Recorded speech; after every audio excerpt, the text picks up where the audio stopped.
Christopher Spera, and this is the iTechGear Weekly, episode number 72.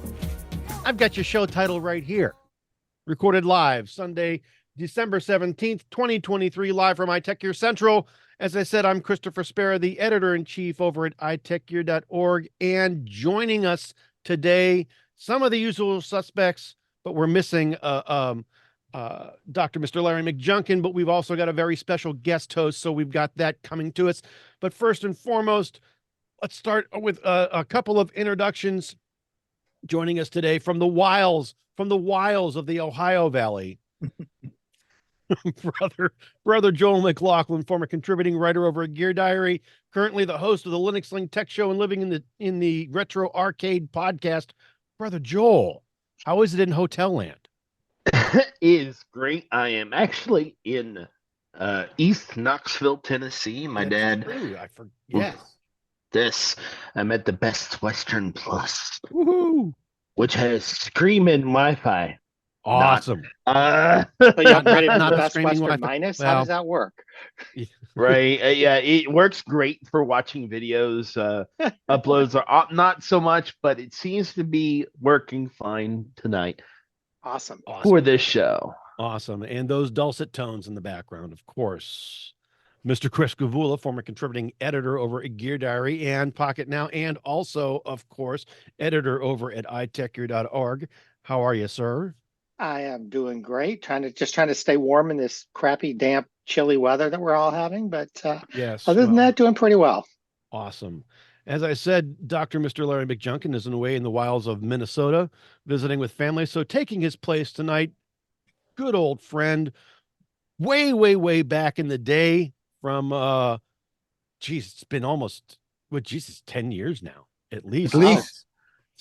Mr. Todd Ogasawara, host of the Mobile Views podcast and former contributor over at Byte.com. How are you, Todd? I'm doing good, Chris, and thank you for the invitation. Nice to meet you other fellas. Absolutely. It's always nice to have some new voices on this show. Absolutely. We get tired of hearing each other. What can I say? This is true when it's usually not my fault. So, but Sure. Yeah, it is what it is. I wanted to make certain that for the last time in 2023, I want to make certain that everybody knows and understands that it's very important to stay safe while you're computing. Larry has posted a really great article, posted it just shy of a month ago, and we've been pimping it a little bit during the last 4 or so weeks here in 2023. Staying safe online. There's some really great tips on this. If you haven't read it, there is a link in the show notes that we'll post when the show posts. Please go ahead and take a look at it and keep yourselves safe. There are people out there that will take your monies and they will not think twice. This will give you at least 6 or 7 good ideas to keep yourself safe online. So please take a look, take a read, and let's be careful out there. Okay. Yep. So yes, a little Hill Street to get us going. Ba-doom, boom. But to kick things off this week, sort of a holdover from last week a little bit, but I wanted to go ahead and just give a brief update on some of the stuff that's been going on with Beeper Mini. It's been an interesting week, wouldn't you say, Chris? It doesn't ever seem to end, although I think it's quieted down a little in the last couple of days, but last day or two, yes. Yeah, but it's definitely a saga. That's the word I'd use for the whole thing. And and there'll be more to hear, I'm sure, but there has been, but it's clear, at least it was clear to both you and I, that Apple is definitely probing different ends and areas of the iMessage service, trying to figure out who's who and what's what, and if there is a way to distinguish which users are Android users, which users are regular iMessage users, or iPhone users, or or Mac, legitimate Apple users, and they're trying to figure out what's going on. They've been poking at the service pretty hard. Well, and I think I said at the beginning of this, it would have surprised me if, even though, there seems to be no distinction as to what, how the device connects the same way, regardless of whether it was Beeper Mini running, on an Android device, or whether it was an iMessage, actual proper iMessage client coming from an iOS device.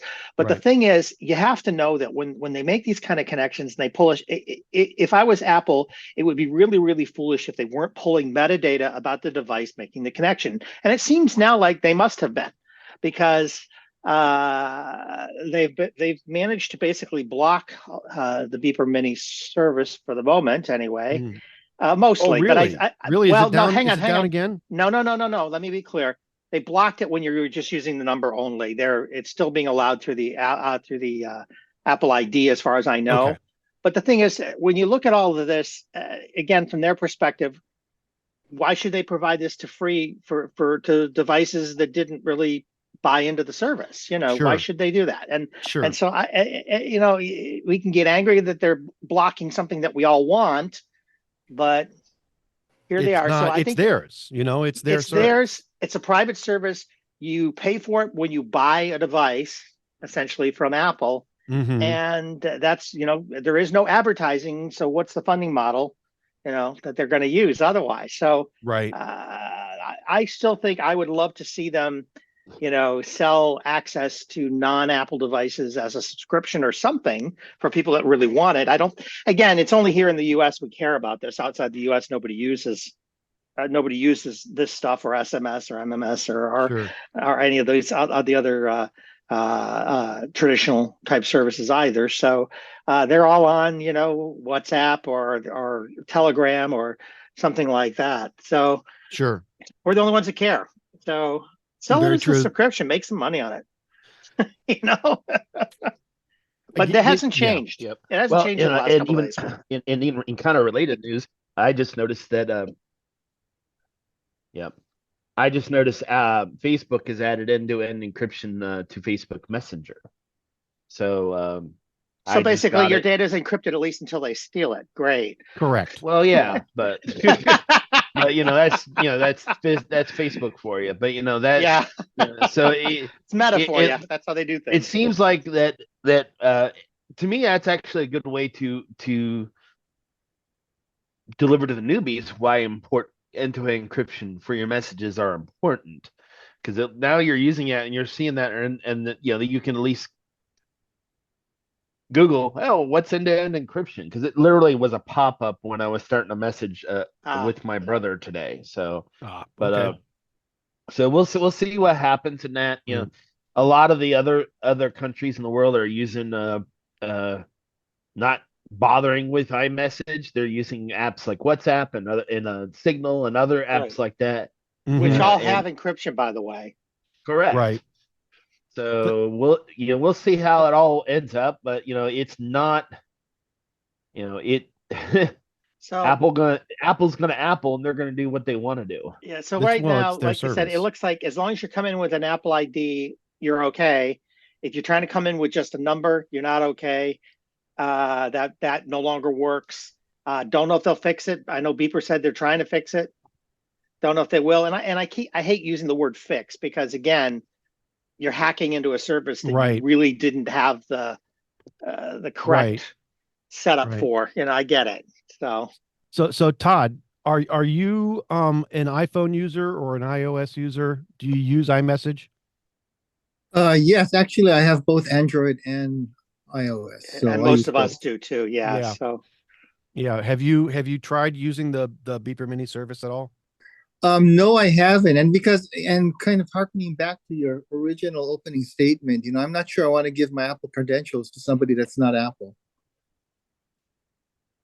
True. Well, in the case of Beeper Mini, you weren't, because your credentials were being sent directly to Apple. They weren't hosting it through. So in the original Beeper, what they're now calling Beeper Cloud, it was you were handing them your credentials, because you were basically triggering a server in a server farm somewhere.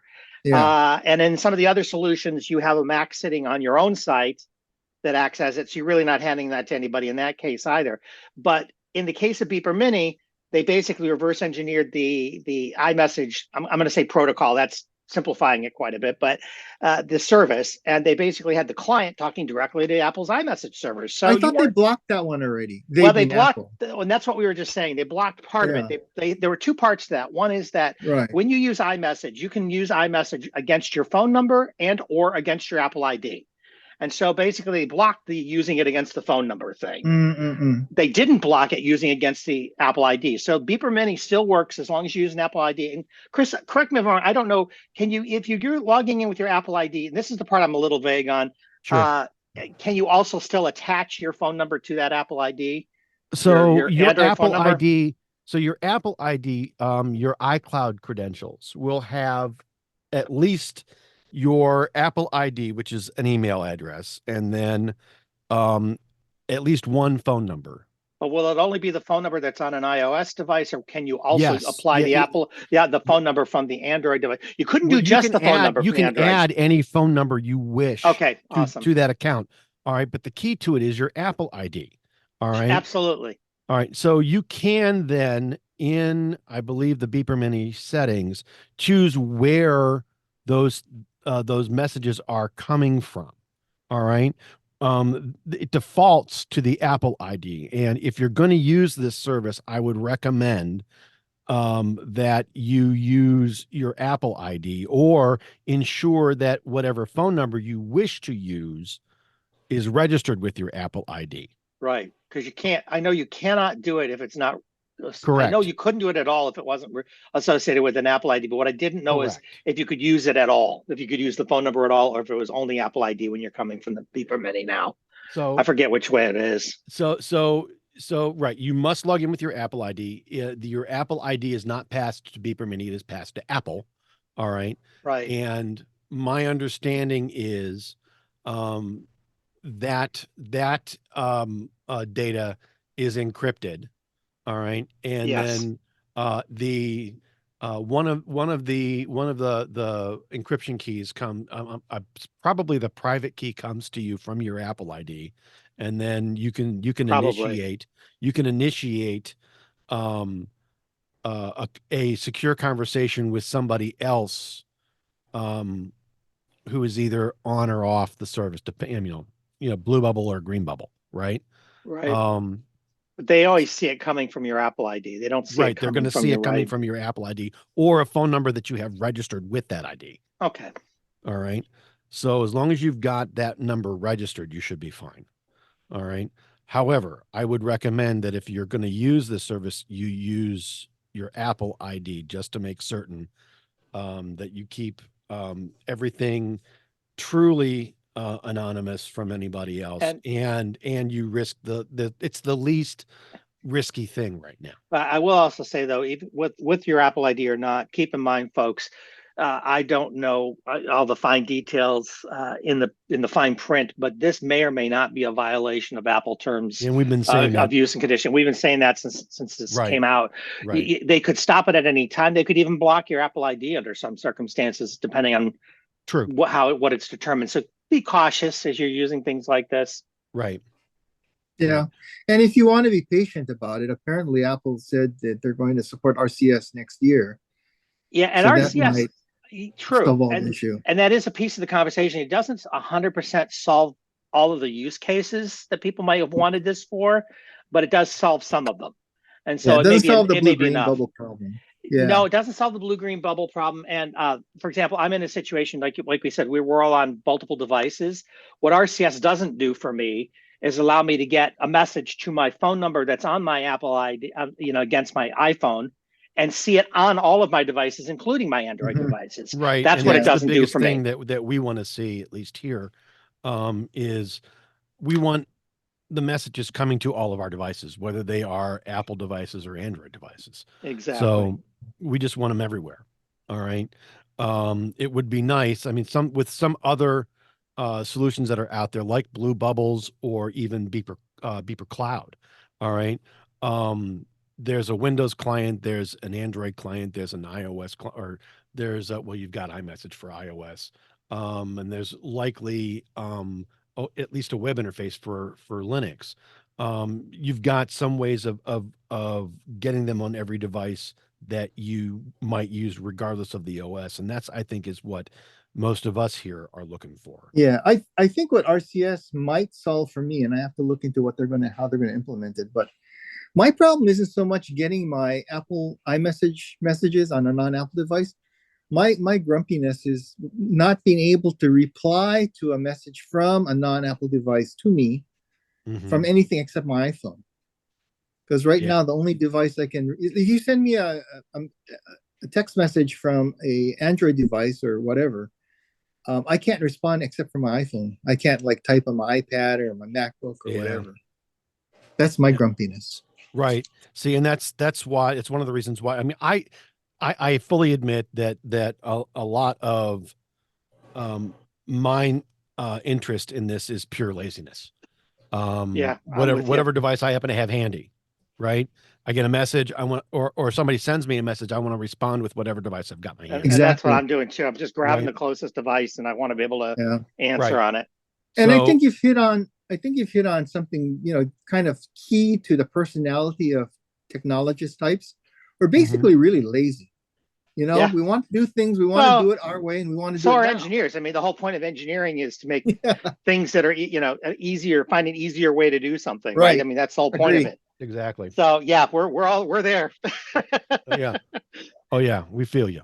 So hopefully it's been interesting thus far. I know that Apple's been poking with the service. There's been some minor disruptions. There was a point this past week where Yeah.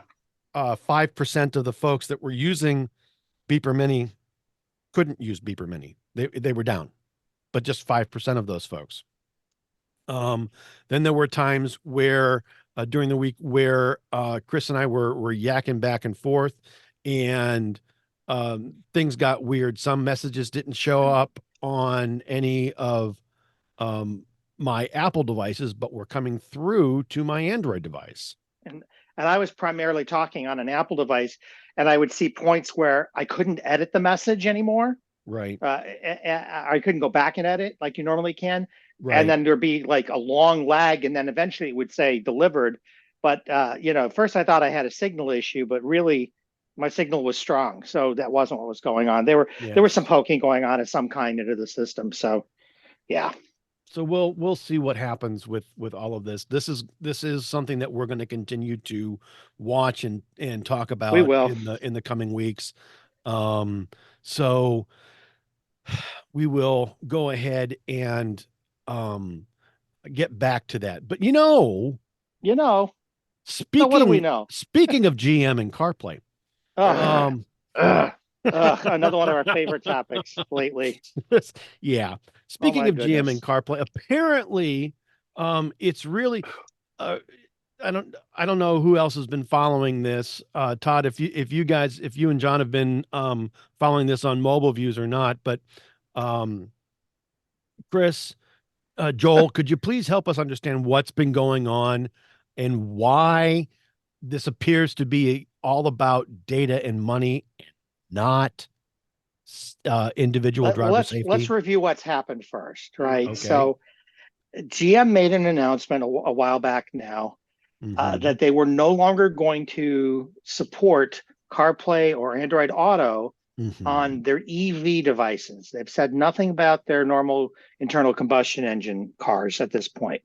They've only talked about their EVs going forward. Right. They weren't going to support it. And basically what they're doing is they're implementing a Google designed based system behind the scenes to basically replace all of this.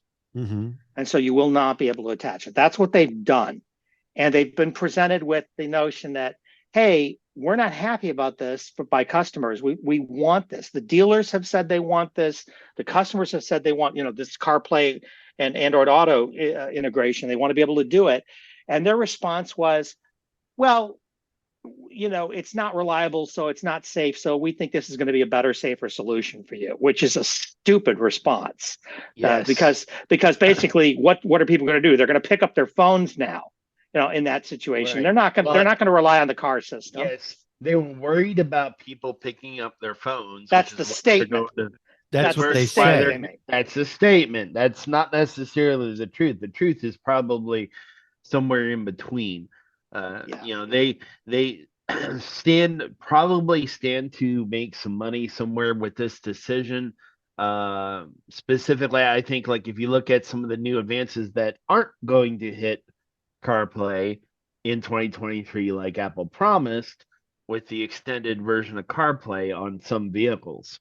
So I'm guessing this is probably GM's way of trying to get out of that, which this, really haven't come out and said whether that's going to disable Android Auto for that matter.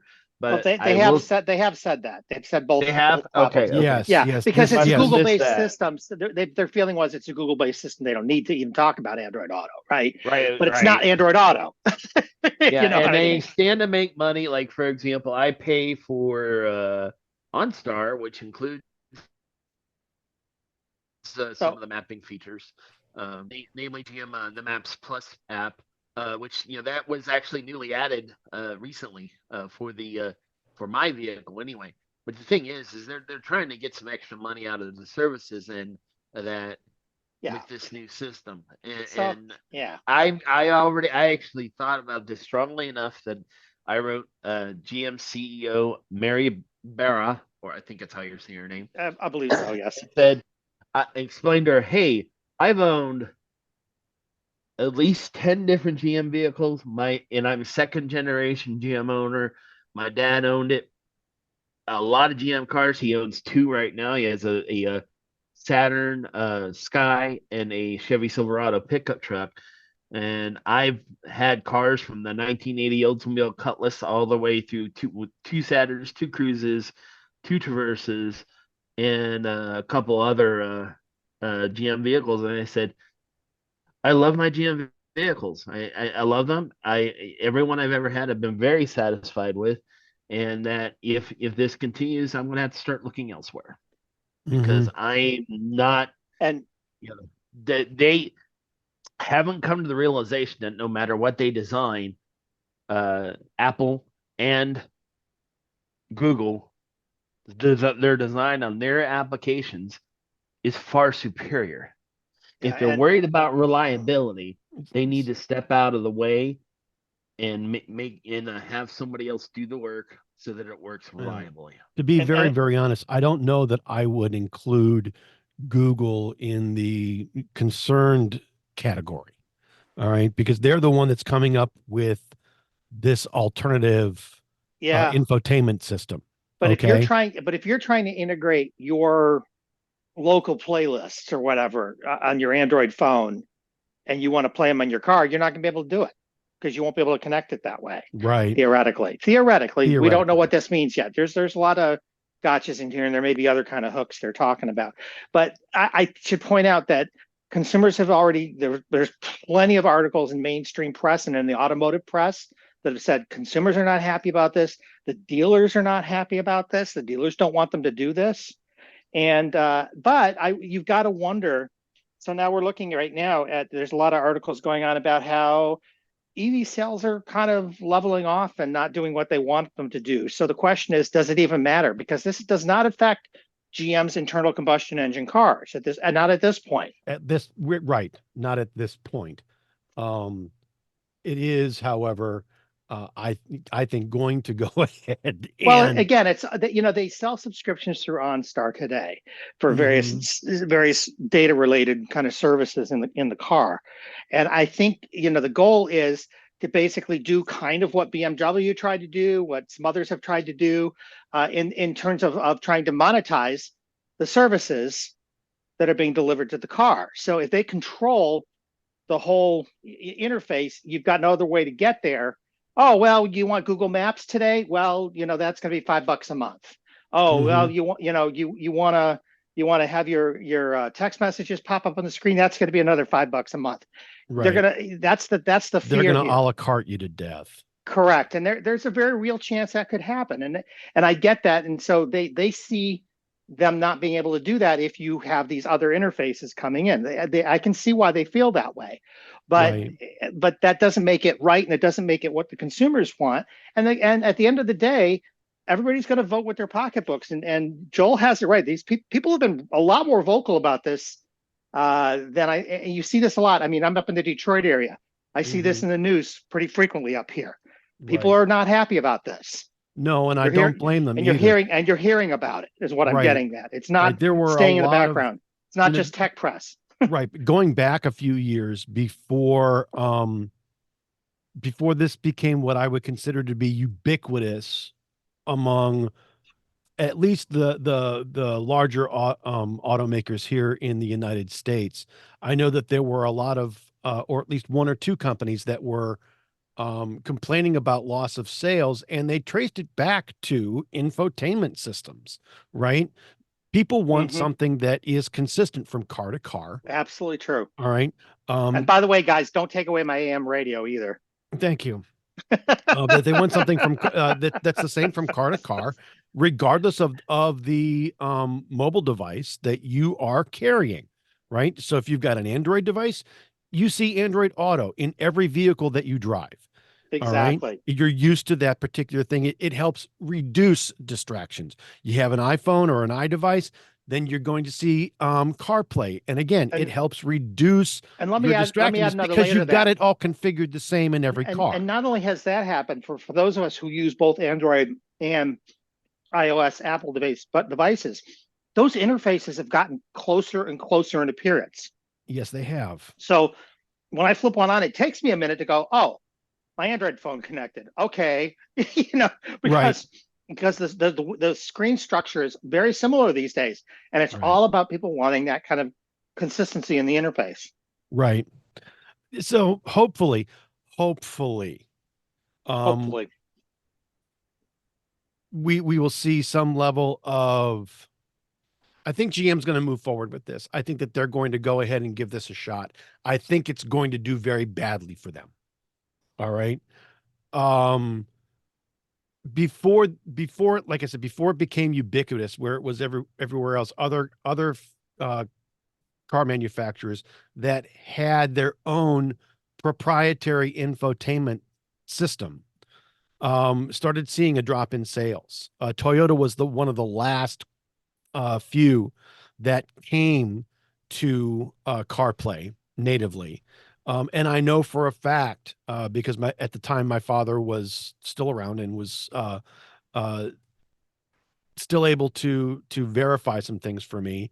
After he passed, we were able to still maintain some of those relationships. They've gone to the wayside now, but I was able to at least confirm that privately and without divulging, was for my own information at the time, and this is many years ago, so I feel okay in at least saying this because I'm not going to name names. But the people that I was talking to would let me know, yes, they were in fact losing customers or not making sales of vehicles because they didn't have either CarPlay or Android Auto, and their own infotainment system was getting bashed by everybody that had it. So I know that in my Toyota car, it's a 2014 Highlander. The Highlander now, both a hybrid EV and internal combustion engines, all have CarPlay and Android Auto compatible radios, but in 2014 they did not, or at least it was not optioned with that particular infotainment system. And I ended up putting in a third-party radio that was compatible. So, yeah, I just got fed up with it and said, you know what? I don't care. I want what I want. All right. And this is what I want. And now, I mean, I've got a couple different things that are attached to this, and it all works, and it works very well. And I know what I'm going to see, and I'm not distracted. They're increasingly going to be impossible to do that too, especially with EVs, because of the tight integration they have to have between the car and Agreed. the infotainment system. Agreed. Well, and I think their thinking in this round was, well, gee, it'll be a Google-based system, so people will just accept it because it's not our development. But really, again, I think they're missing the point here. I really do. Yeah, well, very true. I know that choice is a very important thing to to consumers. And speaking of choice, apparently Apple is now going to offer contingent pricing in the App Store. Todd, you took a look at this article, I would think. And what do you think of all of this? Is this a good thing or a bad thing? I think for the developers, it's a good thing. It's a way to, market their other products, maybe ones that don't sell as well, by even if you're not getting a great deal, by making you think you're getting a great deal because you're getting a discount by being a loyal customer kind of thing. Yep. So I think it's a good idea. What's even more intriguing, though, is that, two different companies can apparently collaborate. Yes. And, offer discounts to sort of adjacent products that are non-competitive. Yes. In theory. I think that's so, really interesting too. Yes. So contingent pricing is something that Apple is offering to developers, that they may offer products at a reduced rate. As an example, according to the 9to5 Mac article that we are citing as a source for this, contingent pricing for subscriptions on the App Store is a new feature that helps you attract and retain subscribers by letting you give customers a discounted subscription price as long as they're actively subscribed to a different subscription. So you've bought this subscription from this game in our product catalog in the App Store. Fine, we'll give you and I'm making this up, a $2 discount. You'll pay $7.99 as opposed to $9.99 for this other widget that you may be interested in. Or if you buy, if you have this one thing from, say, Ogasawara software, right?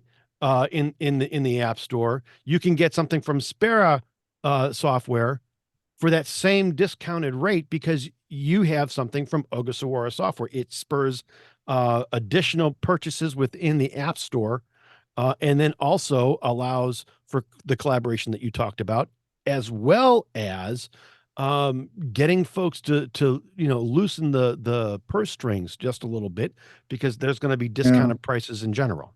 But it's going to be interesting to see how developers uptake on this or not. Yeah, it will. I think it benefits most the entertainment industry. Like, Chris was saying his example, games, or, because game makers tend to have more than one game, and with subscriptions, and also to other kind of, what's the word I'm looking for? Not exactly entertainment, but creative kind of folks, like folks who are into, I don't know, arts and crafts, Sure. Like perhaps the Adobe Suite, right?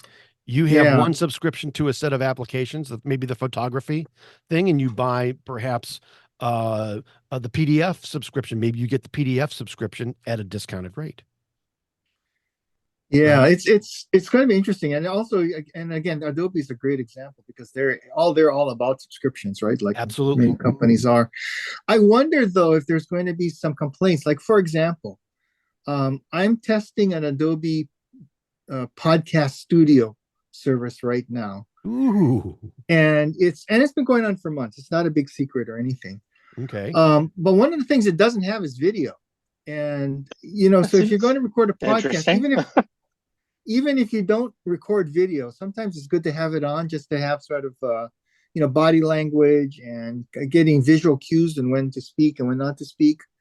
Sure. And so what we've been doing is using either Google Meet or Microsoft Teams. Now, what if Adobe collaborates with, say, Google and say, hey, if you subscribe to Google One, we'll knock it off by 20. Then Google will knock it off by 20% if you're also an Adobe Express Premium subscriber, sure, or vice versa. I wonder if there's going to be like kind of antitrust kind of stuff at that point, depending how big the company is. Oh, based on some of the things that I was reading today, I spent a little bit of time this afternoon,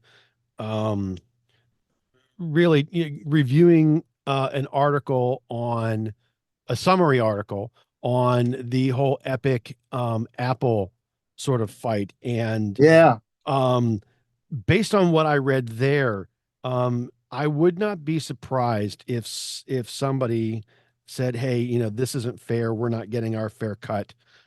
This isn't fair. We should see more proceeds or whatever." I wouldn't doubt that at all. Um, there may be somebody that stirs that old antitrust thing up. So we'll have Yeah. to wait and see. But yeah, I wouldn't be surprised at all. But we'll have to wait and see. I mean, devs may just say, "Hey, we'll do it for ourselves, but we're not going to, offer discounts for other people's products." You know what I Right. mean? Right. Um, I think in the long run, I think what Apple's trying to say is, hey, because um you're offering subscriptions, this discount is going to attract Right. more customers to your subscriptions. So you may make less money with the individual subscription. However, Right. in the long run, you're betting on the long play here. You're So, betting on the come of more so I was subscriptions actually being purchased from you, as I'm- I, opposed I to was the a little higher individual confused price. about this reference. So I have to be honest, and in the sense that, so we know that in order for it to apply, you would have to have a subscription of some kind. But the question Mhm. is, does it apply to purchases or other subscriptions or both? Um, It says it's contingent pricing is just for subscriptions. That's what I thought. So yeah, you've got Yeah. subscription A, and they're going to give you potentially a discount on subscription B. It isn't Right. about, gee, we have subscription A, and I want to purchase product B, which might be by an adjacent company, it might be something else within my company.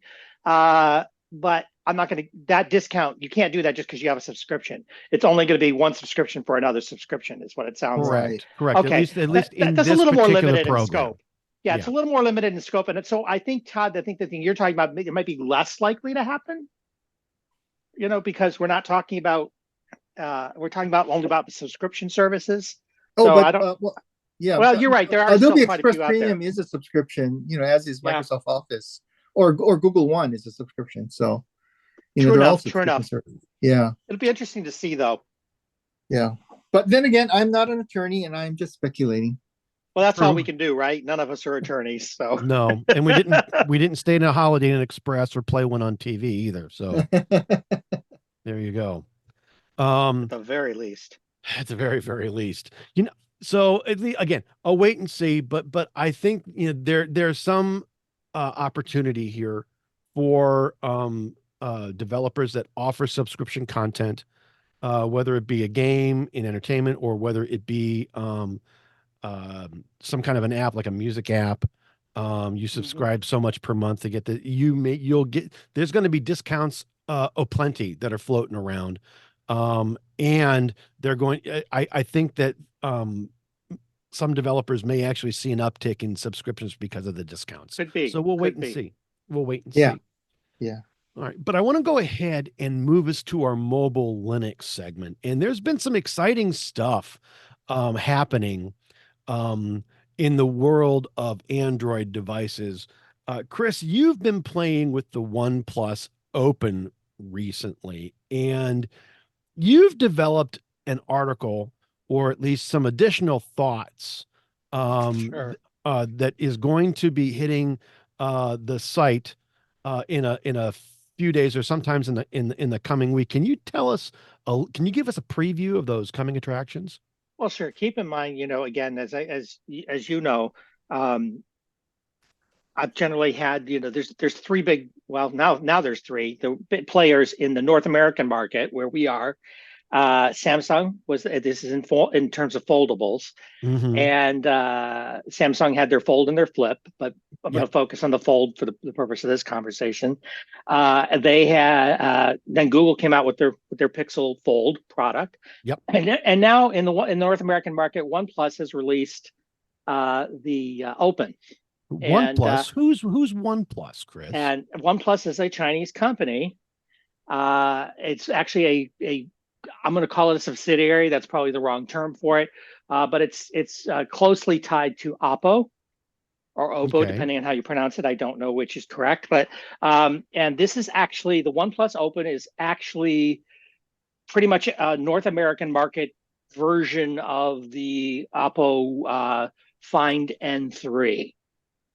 So it's not in terms of a foldable product, you could say, oh, it's OnePlus's first generation product. It really isn't. It's the third generation product of Oppo, basically rebranded as a OnePlus Open. So it's an interesting product that comes out, and so it's got some quirks as a Chinese product, or I mean, I say that as it's not quirks because it's a Chinese product. It's quirks because it's kind of got its own flavor of operating systems, just like Samsung uses the One UI. Google kind of uses their own pixelized version of Android with some special features built in. And this is similar in the sense that they use a thing called Oxygen OS, which is almost identical to Oppo's Color OS, which are again all flavors flavors of Android and shells going on there, the user interface.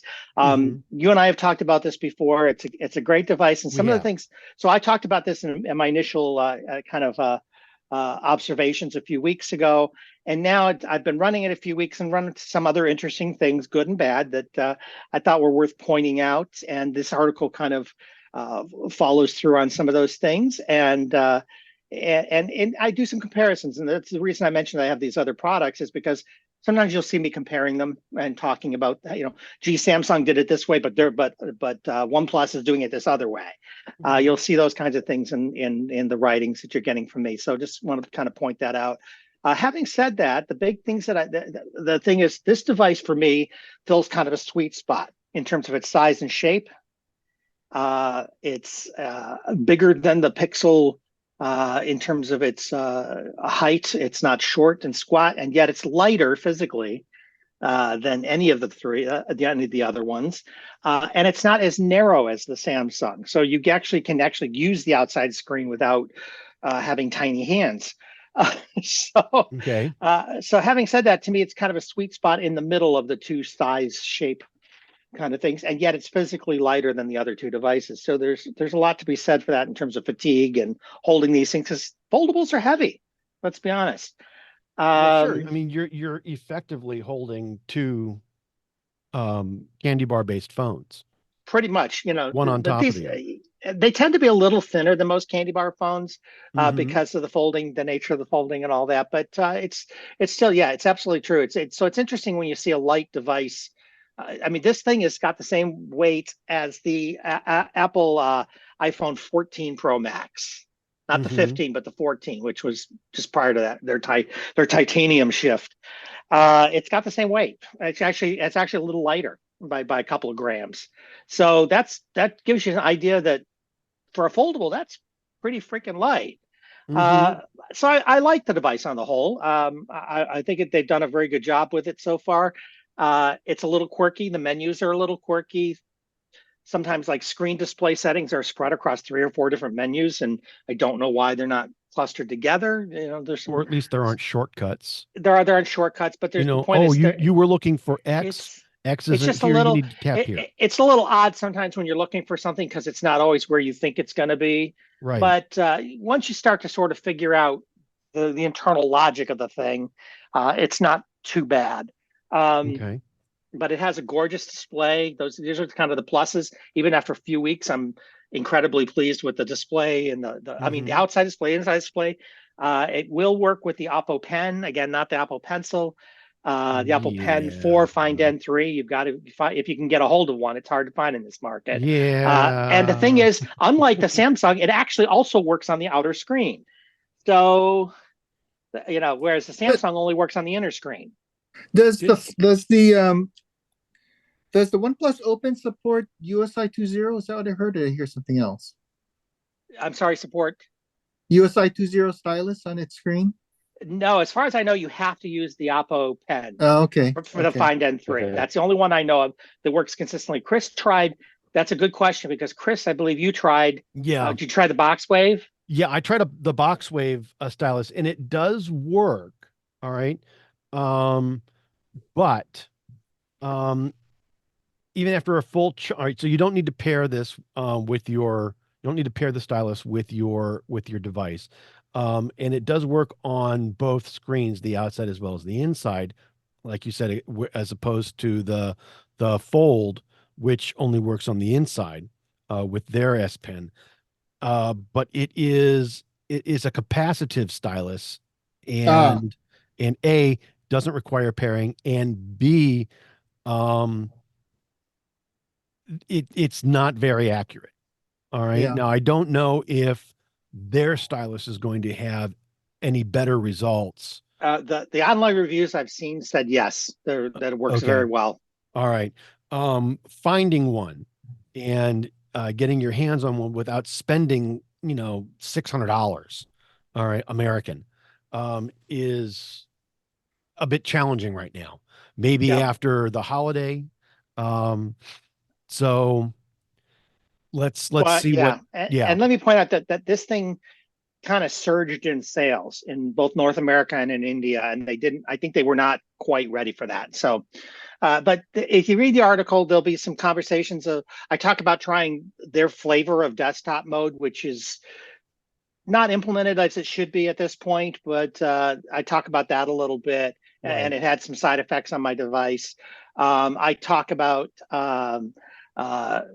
I still think the Kindle app doesn't behave.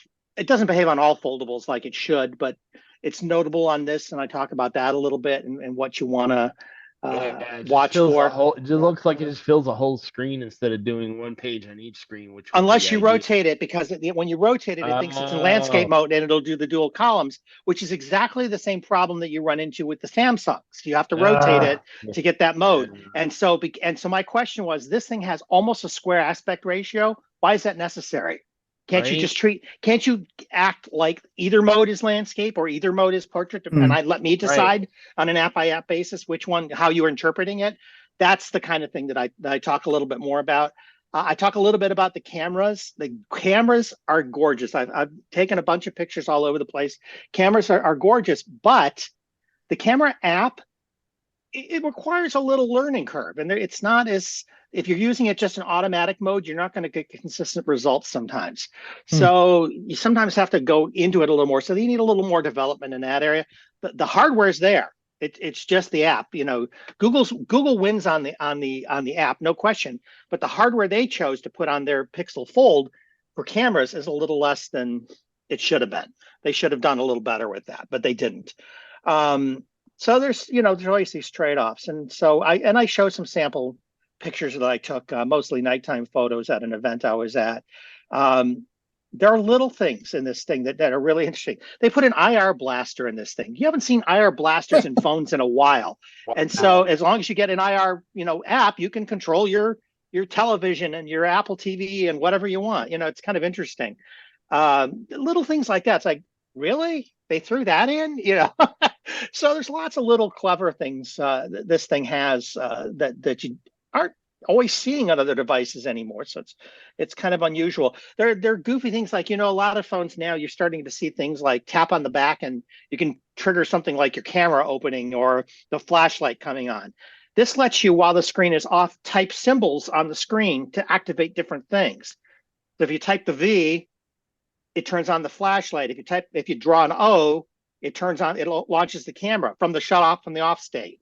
I couldn't get that to work. So. Oh, that works fine for me. So maybe you and I need to talk about it, but it's really, you've got to enable it in the menus. And then once you've enabled it, it worked fine for me, but it's just a really, really interesting, clever little things that they've done. So, I'd like to see them clean up their menus. I'd like to see them get that pen out here. And again, there's some things like that. What's their operating system update policy? Is it, I never did really understand this whole Oxygen OS Android thing. I assume it's just a spin, but I might be wrong. Again, it's a UI much like One UI. Look at Samsung's One UI. View it like that. You don't get one without the other. You don't upload the outside without the inside, so to speak.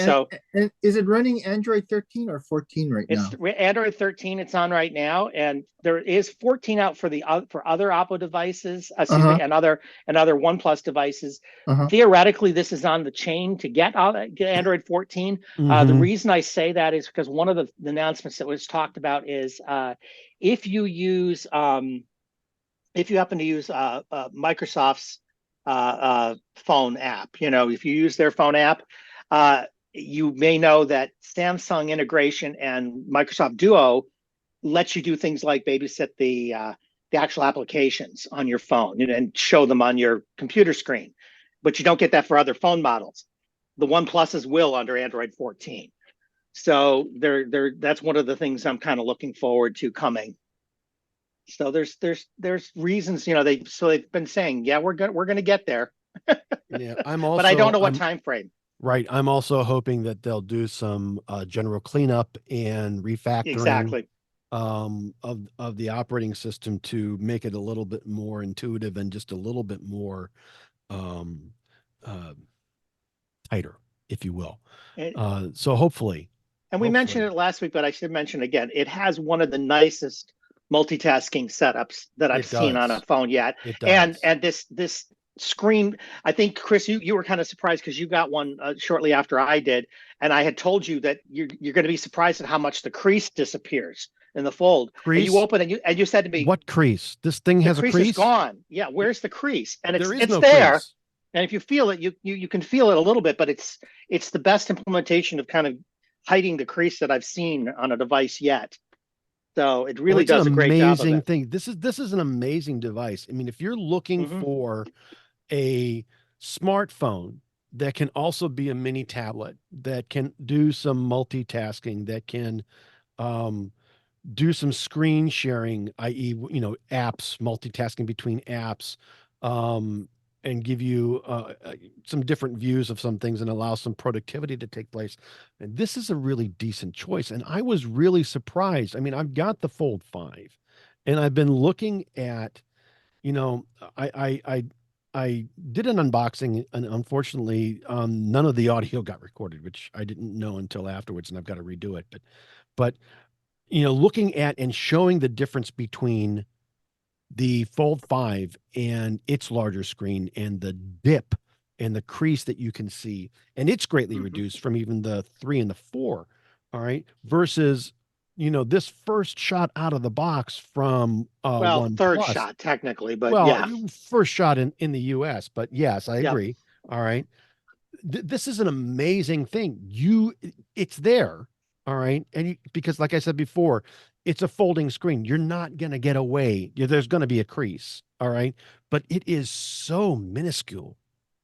It's like really, it's not there. Unless you're in the right lighting, you don't see it at all. Right. And you have to look for it, and feeling it takes you a little bit to try to feel for it. All right. It's there. You can feel it. All right. But it really doesn't look like it.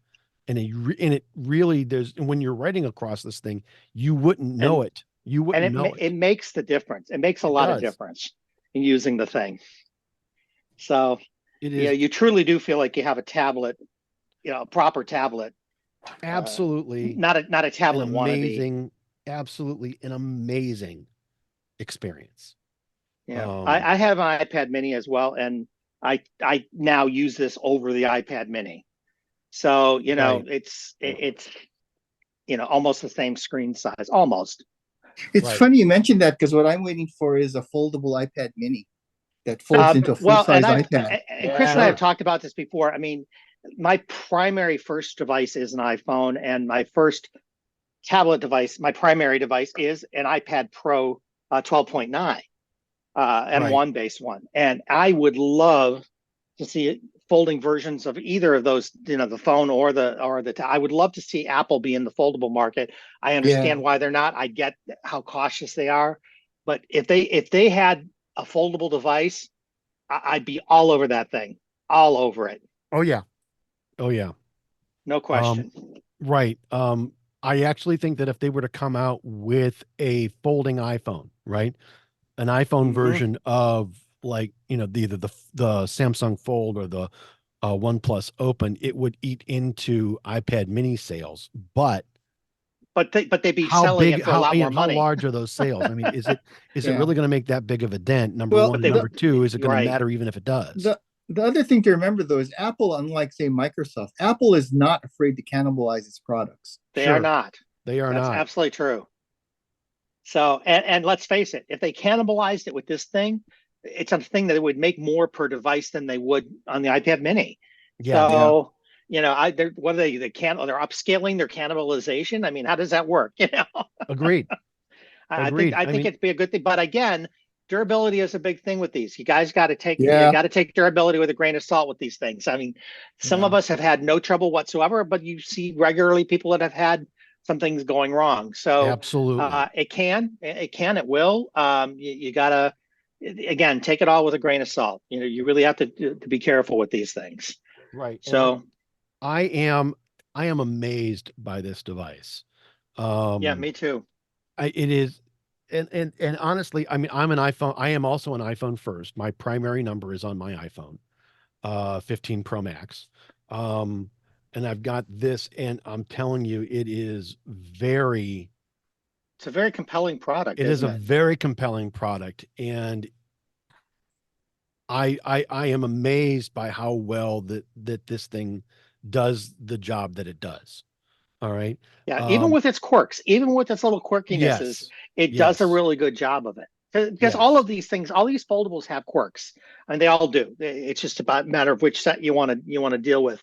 But the quirks on this thing, I think, are minor and certainly correctable if they wanted them to be.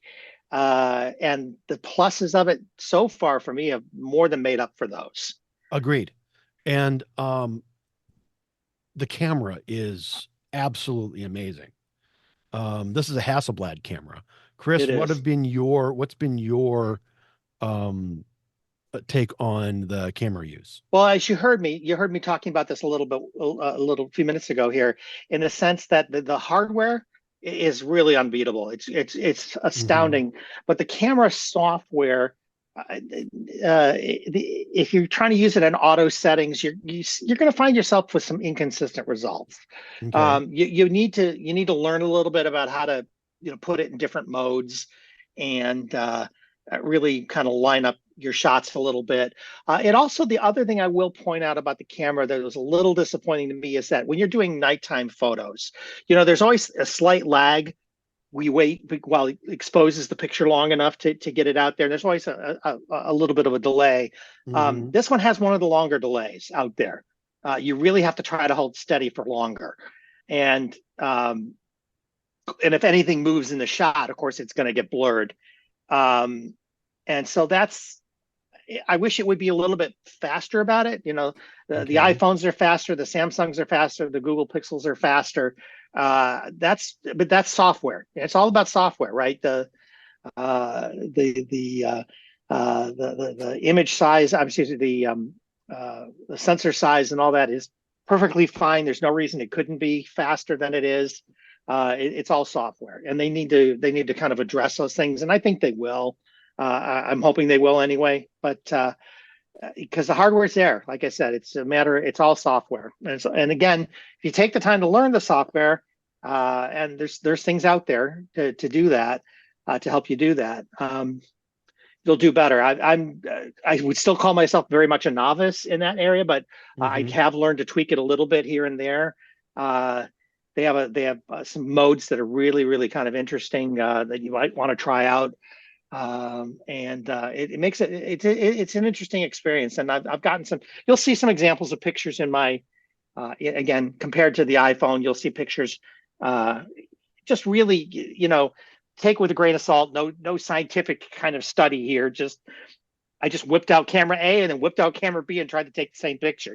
Sure. No norm formalized, looking at exposures or any of that kind of thing Right. on these particular shots. Just take a quick look, and you'll get a sense of just this poor novice trying to take pictures at night, mostly, and kind of evening interior shots and things like that. And you'll get a sense of how they pan out, and it's a lot closer and better than you would think. I mean, Sure. you've seen them, Chris. I mean, what do you think? You saw the pictures I took. The so you're comparing shots between the Oppo Open and an iPhone 14 Pro 14 Pro Max. Max. All right, which still has a very, very good camera. It really does. I think the picture both are good pictures. All right.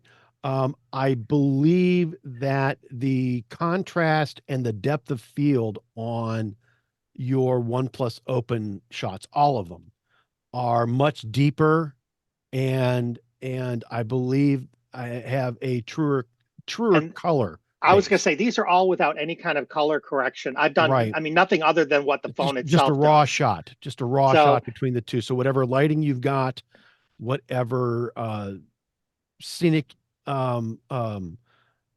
outdoor lighting you've got, etc. I mean, it's nothing more than just the camera. Yeah, some of the Right. color choices that the Point and different shoot. phones make are interesting to me, and I've done past comparisons for myself between the Samsungs and the iPhones Mhm. and the Pixels, and they all make choices, right? You kind of go, well, which one's best? Well, sometimes it's about preference. Sometimes, so you Right. kind of got to look at these things and say, well, I actually like the way this did it better. You got to look at those things. But the point is, there was a question about whether this device would be taking good pictures or not, because foldables historically don't take as good pictures as the candy bar phones, It's right? correct. And my point was, the hardware is clearly there when you look at the pictures that I took. Mhm. I didn't make any special accommodations for it or anything like that. It just did a really good job with the pictures. It Sure. just did. Sure. And so it's like, oh, okay, this is way better than what I was expecting. Again, compared to my Samsung foldable and my Pixel foldable, which are not as good as their candy bar counterparts. Mhm. It was interesting to see, wow, as far as foldable is concerned, I don't have a better foldable for taking pictures. No, This is the best for the foldable. This is really an outstanding camera phone. So Fewer compromises. your article comes out on the 19th on iTechGear.org. It's got some really good photos and pictures in it. I would, if you are curious about the OnePlus Open and where it might be or what it might do or how it might be something that you would be interested in, come to the site, take a look on the 19th. And we will have likely more coverage coming up in the coming weeks. So, we had mentioned a little earlier the battle between Apple and Epic Games. And Epic, honestly, I think the only which Epic mostly lost and Apple mostly won. yeah, but I think Mostly. Epic is going up against just about everybody in the Yeah. technology industry. Gosh Google knows. too. You Yeah, know, I mean, You're walking over saying, here, knock this battery off my shoulder. That old James Conrad kind of Yeah. commercial, right? I dare you. Right. Knock it off my shoulder, right? They went up against Google with effectively the same case, right? Mhm.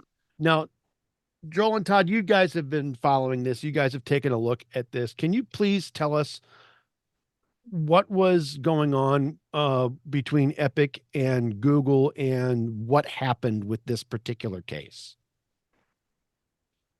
Well, again, not being an attorney, I've been following it a little. Although I got to admit, at first, when I first saw this news come out a little, not too long ago, I thought, didn't we already do this? And as I think Joel just said, right. no, that was Apple. That was Apple, and they, Apple won essentially, right? So why are they doing it Effectively, yeah. again? How did they win this Apple time? won. Yeah, Apple has won their Yeah. case, and I believe all of they won every point except I think one. Yeah. All And right. basically, they're just saying that Google Play Store is a monopoly, which I don't get at all. Yeah, I have to No, agree. yeah, I that's don't the thing. understand. It's not a monopoly because I can download. Let's see, Amazon App Store. I can Yep. do F-Droid, which is an Yeah. open source version. Even those of us who various had ones. come mostly from the Apple camp were kind of surprised at this and went, well, wait a minute. What do you mean it's a monopoly? How does that work? Yeah. Right. I mean, because I mean- honestly, I think all four of us will agree that the Android platform offers more areas and more options to install software Yes. than Yeah, the absolutely. Apple system does, right? Mhm. Yeah. So That's not a lie there. I mean, because like good example of that is DJI apps got removed from the Play Store because Apparently, Google didn't like some of the stuff that DJI was doing, but I can still download them direct from their website and Yeah. install. That's Right. how they support it. Right. Now, Yeah. what's interesting here, though, between the two cases, there are some differences. One, Apple's trial was a bench trial. The trial between Google and Epic Yes. Games was a jury trial. Jury. Yeah. All right. Which I actually thought would have gone better for Google, but But there it you didn't. go. But it didn't. Right. Isn't it going to be more difficult to convince 12 people versus Well, it one depends. person? It depends on the nature of the, again, Oh, it the depends on complaint. how Sure. legal the argument Sure. is. It depends on a lot of things. How Right. hard is it for them to understand? That's what it all comes down to. Yeah. Yeah. Right. But That's- effectively, it was the same kind of case, right? The There were some differences, but yes. publisher, right. But the publisher, in this case, Google, had a monopoly over the app distribution and in-app billing systems. That Google engaged in anti-competitive practices, all right, around its markets, and that Epic was injured by Google's bad behavior. But there's a couple of big differences. Not only the jury trial versus the bench trial, but the fact of the matter is, if you look at worldwide markets, Apple is a much smaller percentage of devices out there. So you have a harder Right. time calling that a monopoly. Even in the US it's 50-50, but again, it's 50-50. It's not like Apple has 90% of the market and Google only has 10% of the market. So it's hard to use the word monopoly in that. True. Whereas Google, in terms of devices and Android being out there, it can be easier to kind of make that argument. And I think that's what they found here. It was easier to make that argument. Still less fair as far as I'm concerned. It's not a fair statement to make, because again, that just shows me the people making the decisions and the people presenting the arguments don't understand what they're saying, or they're not presenting it in a way that everybody can understand. Yeah. Right. The Guardian has a real interesting take on it. The two things that the article in the Guardian points out is one, that the Google, basically just blew it by, having their documents leaked and showing what they said and all that. I heard that too. Yeah. And two, I think, as you alluded to earlier, it's a jury trial. Not allude to, you said it's a jury trial. And again, in the Guardian, boy, where was it? There was a great quote in here. I think it says, "Oh, here, there's a clinical. I didn't know if there was such a thing. Clinical professor of litigation is saying that basically, and this is the professor saying it, not me, so don't sue me. Saying that the jury got bamboozled by having Epic painted as a little tiny, David compared to Google. Yes. Oh Epic my is not goodness. a tiny company. That is so not Yeah. true. Let's face it. All right. Google has made over $600 million. All right. In the Apple App Store alone. All right. You mean And they Epic? represent 7% of Epic. Epic has. Epic's business worldwide. Just 7% out of the Apple Store, and they made $600 million. Sony, by contrast, has 46.7% of Epic's book of business. And if 7% was 600 million, how many bazillions of dollars are we talking for 46.7%? That is just absolutely nuts. Yeah, it's all been, I think, very, very misrepresented. Much as Sony misrepresented things in the Microsoft buying Blizzard case in British government kind of circles, they misrepresented it. This has all been totally misrepresented in ways that people just, completely. I think they don't understand what they're looking at here. No, I know Google said, I believe they said they were going to appeal this, if I remember correctly. Yes, they are. We plan to challenge the verdict. Android and Google Play provide more choice and openness than any other mobile platform. Again, according to the 9 to 5 Google article that we've got in the show notes. And Todd, if you can pass me that Guardian link, I will make sure that it gets in the show notes as well. This has been insane. I mean, right. The trial Don't- made clear that we compete fiercely with Apple and its App Store, as well as app stores on Android devices and gaming consoles. We will continue to defend the Android business model and remain deeply committed to our users, partners, and the broader Android ecosystem. So I don't, this, this is not over, all right, on any front. And B, with this being so similar, yet having its own differences, with this being so similar, and because the Google model is pretty much similar to the iOS App Store model. All right, it's very similar. All And the right? percentages are actually very similar. The Yeah. numbers aren't that far different at all. No, they aren't. So I don't understand how, and this has got to be Google's going to, if they have smart lawyers, they're going to bring this up. How can No, I'm sure they do. yeah. Yeah. And my point is, how can Apple win their case, yet we lose our case when the models are so similar? It doesn't make, as a point of law, it doesn't make It good does se- not. It doesn't make sense. All right. Nope. And this is clearly, if you read what the summary article that I mentioned earlier about the Apple and Epic case, if you read it, I mean, it's probably about 15 to 20 printed pages long if you were to print it out. But if you go through all that, it takes it from the very beginning of the trial to all the way to just a few days ago, here in December of 2023, and this started in 2020, I believe. Everything that's happened, and yet Apple won nearly every point, and it's very clear that Epic lodged the first volley. All right, they're the one that took the first shot. They did it on purpose and admitted as much. All right, to challenge this in court. All right, and B, it's all about the money. All right, Epic does not want any of their sales to go to any. They don't want to be in anybody's app store. They want to be in their own, and they want all the money that they collect. They don't want to share with anybody. And Now, they've even made statements with regards to Apple that their hope was, it wasn't even about winning these cases, by the way, folks. Right. It wasn't about Epic winning the case with Google or winning or losing the case with Apple. It was about getting it all out there so that the politicians would get involved and press these people to allow other app stores, which Google already does, kids. So Right. it's a little bit weird. It's not 100% It there, is a but little bit weird. It is a little so bit the point different. is that's all they were trying to do is get their own foot in the door because they think that, again, they want to control the money end to end for this stuff. Yeah, I get it. Exactly. I think that's what Epic might want their own app store. That's there, exactly what they want. But I think what they have recognized is that the main market for them, let's face it, we're talking about Fortnite here, folks. Okay. Yeah. Yeah. We are. Main market for them is children.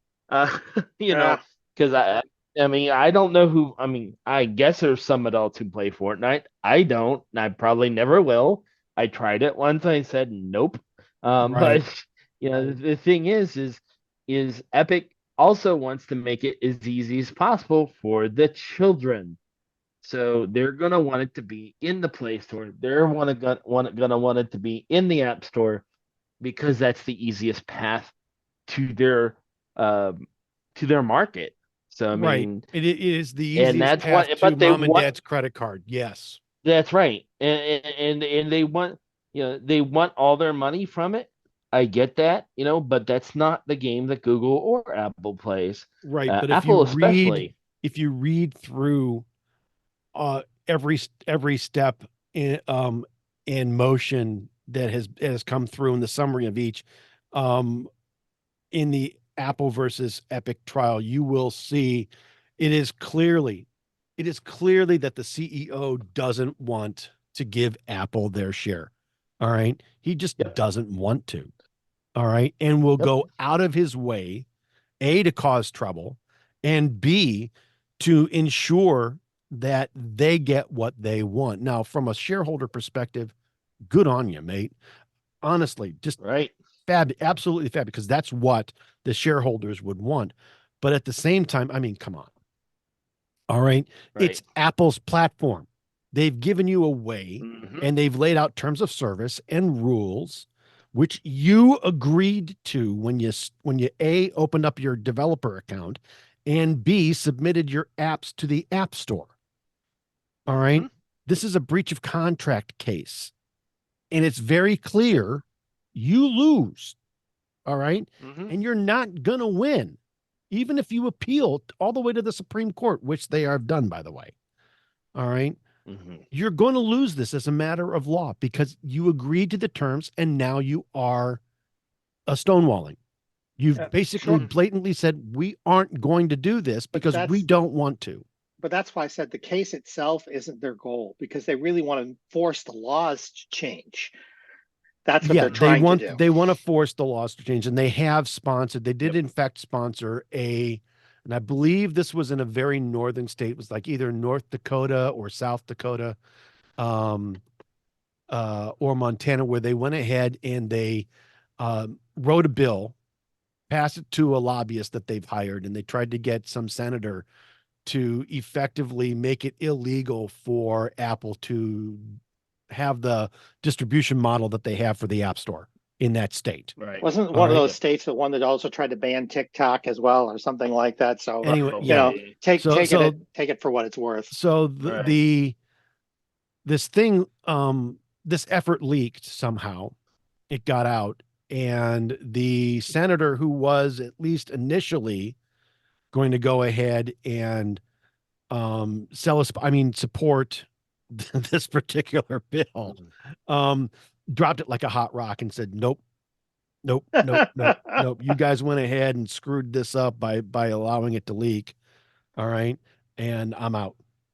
All right. But funny thing is, if they have to bring it up without it leaking, doesn't that tell you there's probably something fundamentally wrong with what they're trying to bring up in the first place? And there is something fundamentally wrong. You shouldn't have to sneak it in the back door at 3 a.m. and get it passed that way. Something's wrong if you're doing that. Yes. Thank you. All right.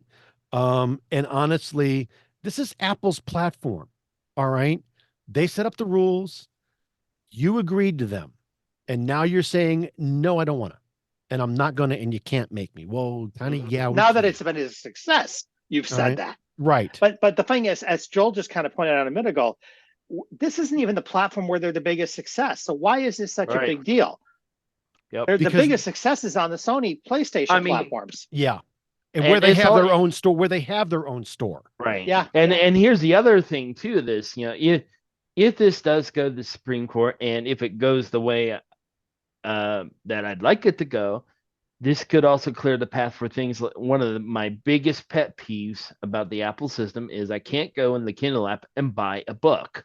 I have to go to another app. Don't get me started with Apple and Amazon. That we don't have that much time on this show. Oh, I agree. Amazon had its own sleazy practices in there too. So let's not go down that path. But but the thing is at some point, this is something that they could use. Is that fair to Amazon? They're selling books. And they have the whole mechanism for reading that. It's basically not using any of Apple's resources other than the fact that it's listed in the App Store. But they could get around it by not offering an app on the App Store and making you go through a web app. They could get around it. They could. They could. My point is they've chosen to use the App Store to distribute the connectivity to their content. They agreed to the terms of service. Yeah. They agreed to the terms of service. Get over it. Is right. And and the thing is they Epic could literally do the same thing that Amazon does. They could just make you buy it through the web page, and then automatically it just shows up in your Fortnite account. I mean, and that's really what they should be doing. That is what they should be doing. However, they're not. Yeah. All right. It's gonna be interesting. If you read again, you read the summary. They're going scorched earth. They've made it. They've made this their mission in life to make bazillions of dollars for them and their shareholders, and then to screw over Apple. So I'm just saying. Yeah. But what I think the important thing here is let's be clear that their goal is not to win the cases. That's not their goal. That's not really what they're shooting for here. It's broader and different than that. They're trying to force public opinion. They're trying to force government action beyond these court cases. So let's understand what the goal really is here. As we talk about this. But we're going to keep talking about it. It's going to keep coming Obviously.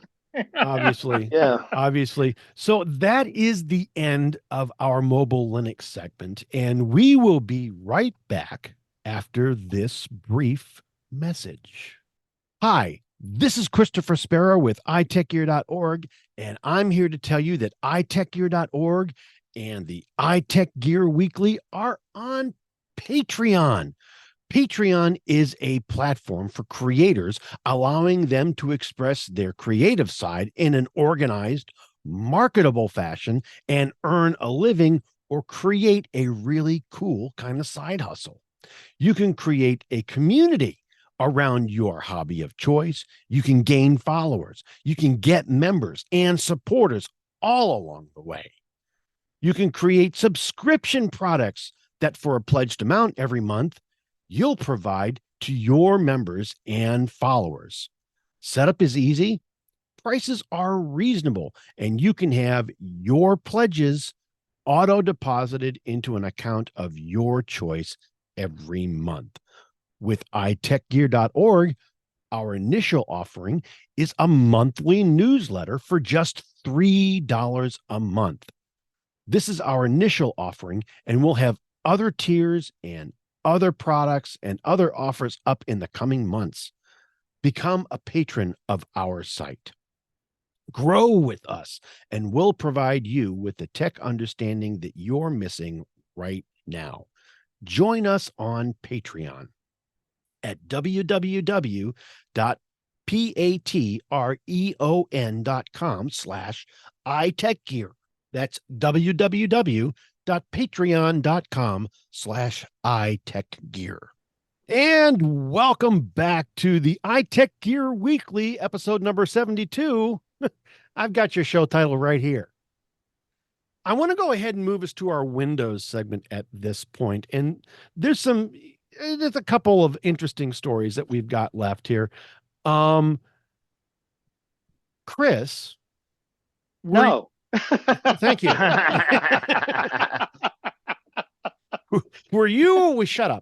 Were you aware that Microsoft Copilot sometimes offers false information on election questions? No, or anything, or any other questions for that matter. Or any questions for that matter. And it's not just that either. I mean, it's pretty much every AI. Yep. Every AI. And I was just going to say that, Joel, you know, we've been talking about this for a while, about AI and these things. And here's the bottom line. And the article that you show in our link talks about it a little bit, but they offer it in kind of only this limited context of false election questions, because that's really all they were looking into. But Here's the thing. All of these AI products, what we call the current generation of AI products, everything based on OpenAI stuff or Google Bard and its basic thing, they're all pulling their information using the net. If there's garbage in the net, you're going to get garbage in the results. It's just the way it is. And so we depend on the provider of that to sort of, I'm going to use the word filter. I hate to do that, but I don't know how else to talk about it. They need to understand what's garbage and what's not, and not present us with the garbage. And none of them are doing it, quite frankly.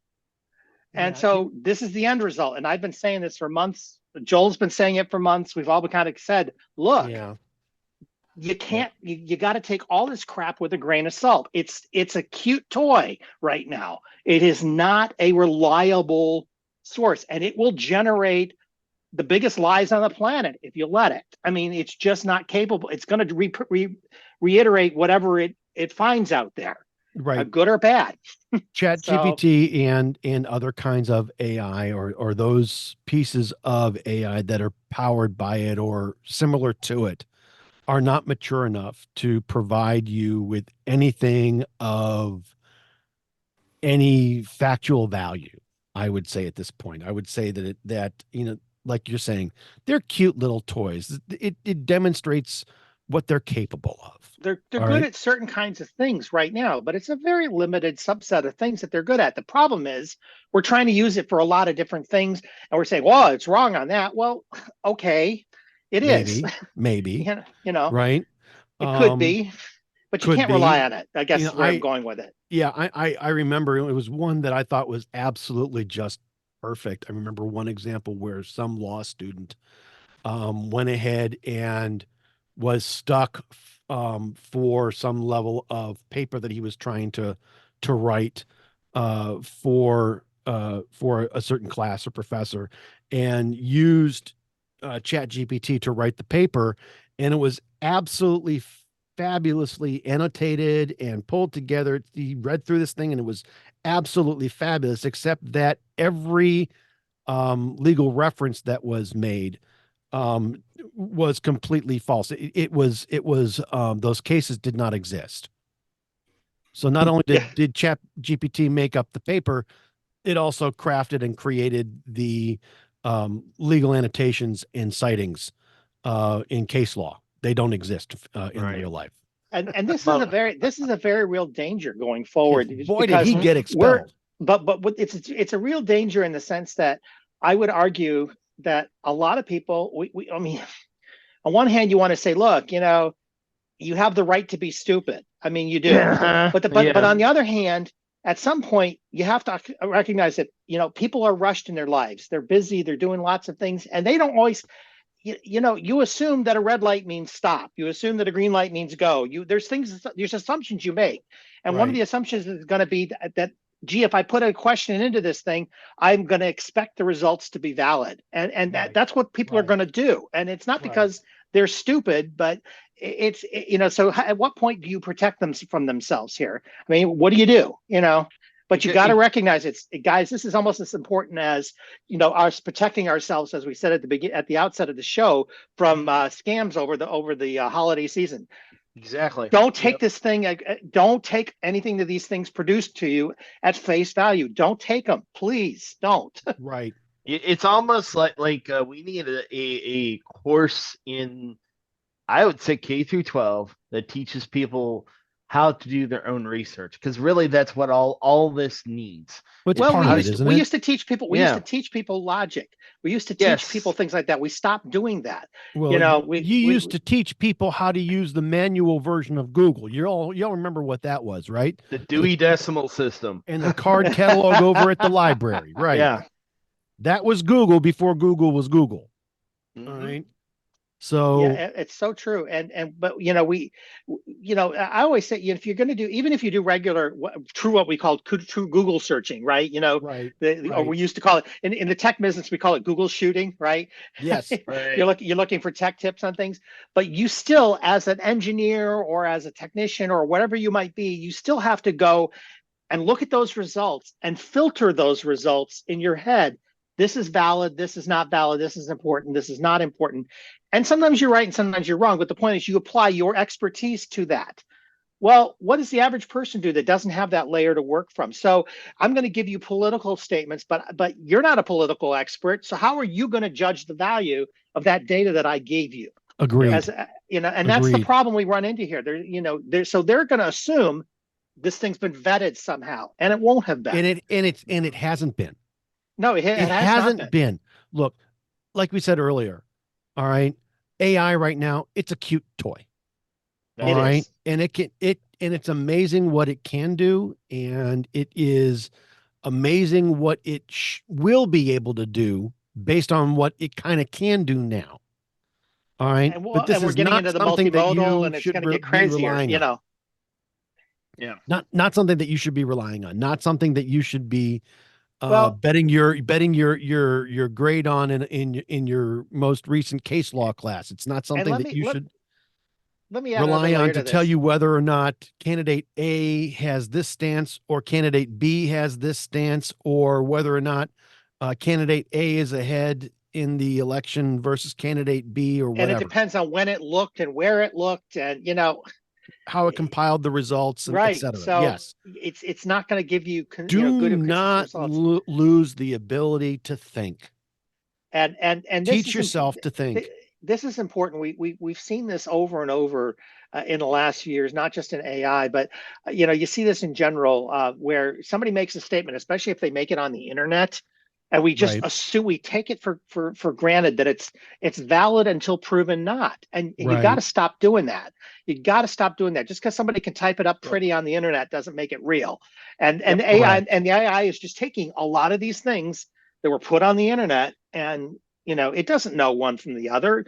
It doesn't have No. a way. I And so even there's attempts to change that. There's attempts to say this is a valid resource, this is not, or this is a more heavily weighted resource and this is not. But we're nowhere near that being in place. No, not even Nowhere close. near. yeah, Not even well, close. and I've seen like when you talk about the fact checking features on the different Yeah. social networks, I've seen them fact check I'm jokes. They sorry. fact check jokes. They fact check the joke. It's like, you guys, that's not something you have to fact check. Yeah, I mean, I know. I mean, it's clear that you read it. A human reads it, and it's clear it's a joke. But they Right. fact checked it anyway, and I'm yeah, like, we as it's a, like, when Chris and I were back in college, I remember Right. we went through a course where they talk about technical innovations and Mhm. how long it takes to socialize those things. That means get the laws in place, get people to understand what they need to watch out for, those kinds of things. And it's usually about a generation apart. AI is Right. relatively new, at least as we view the current if you want to generation of AI. if you actually want to call it AI at this point. I'm kind of being very broad about it. Put air quotes around that, kids. Yeah. As such as it is. But the point is, we're probably a good generation off. Look at least 20 years off before we have our hands even sort of on this thing, assuming we ever do get our hands around this sort of thing. But the point is, it takes a long time to socialize, and socialization is about, getting it right, making sure that it's no longer the Wild West, as it were. The internet was the Wild West when it started. It still is, but at least sort of segmented now. And that it takes a long time, and we're not there. We're nowhere close to there. Nowhere close. Well, there's going to be a picture of me on my tombstone that says, "Just say no to Skynet." I'm telling you. Yes. I know. Mine's just going to say, just say no and be done with Well, it. So, yeah. Thank you, Nancy. Thank you, Nancy. Oh my gosh, there's a throwback. Yes. Uh-huh. And speaking of threads. Speaking of Meh, threads. meh. Wah, wah. Did you guys? I saw this. Yes, I saw this, and I'm like, why is this news? Yeah. I thought that was already apparently, the case. Apparently, Threads is finally available in Europe, but it requires an Instagram account. As it always has. Yeah, well, don't all of their servers require that you have some kind of Meta account? I mean, don't they all assume that? Yes, Thread. they do. Well, yes and no. You can have a Facebook account and not an Instagram account. So you would have to create an Instagram account. Now, granted, that can be linked to your Facebook account, of course. Right? But the thing is that's always been a requirement of Threads, even in the U.S. And But Threads, but you can't even use an Oculus. You can't even use an Oculus device without having a Meta account, a Facebook account. I think the problem is the way the EU interprets, or the way EU not interprets, but looks at bundling. You know how they're the ones that sued about Internet Explorer being bundled with Windows and that sort of thing. Yes, good point. So I think Todd. it's all about bundling, and they consider this bundling. I think it's, I won't say irrelevant, but I know why they're doing it. I just doesn't make sense to me. Yeah. Threads doesn't make sense to me either. It's got to be one of the most silent social networks I've ever been a part of. Oh, I like it. Oh, I'm not saying I don't like the design. It's like and all that, but a social network is only as good as the people that are on it, and not everyone's on it. The amount of people that are on it. Correct. Not the quality of the people, but the amount of the people. If it's someplace that they're going to go and gather, if it's someplace where they're going to head with their issues, complaints, needs, wants, desires, then yes, it's going to work. I think Threads has a long way to go, but I will say this. I have completely abandoned Twitter. I haven't turned off my account, but I have not posted anything there in, I don't know, since last spring maybe, and gone to Threads and not even Mastodon. I think if anybody can pick it up, it'll be Threads. But right now, I don't know that there's a clear winner, a clear successor at this point. But I have seen more vendors, for example, and I say that because I think vendors provide good information or provided good information on Twitter back in the day. They did. And provided good interaction. And I'm starting to see that on threads. And I'm starting to see people saying, hey, people who I follow and don't necessarily know, but whose ideas and info I kind of find interesting, I guess saying, hey, I'm yeah. here, now I guess on the thing threads. So that'll it's keep starting me. to happen. I don't think I'll ever go to threads, and I think it's mostly about the problem is it's under Meta's umbrella, and Meta has a Right. track record that really sucks when it comes to people's data and how they work with it. How And so they this handle just it gives and how them they this treat it just and the gives them privacy. more. Yeah, this just gives them more, and I have no desire to add chum to that bucket. So it just it's unfortunate it's unfortunate that it's under Meta's umbrella. Well, I think the only reason that it's and I guess success is a hard word to define at this point, but True. it has been getting notable or noticed by people is because so many, because all the Instagram users in the US at least were, got a thread account pretty much automatically True. in the beginning. Yeah.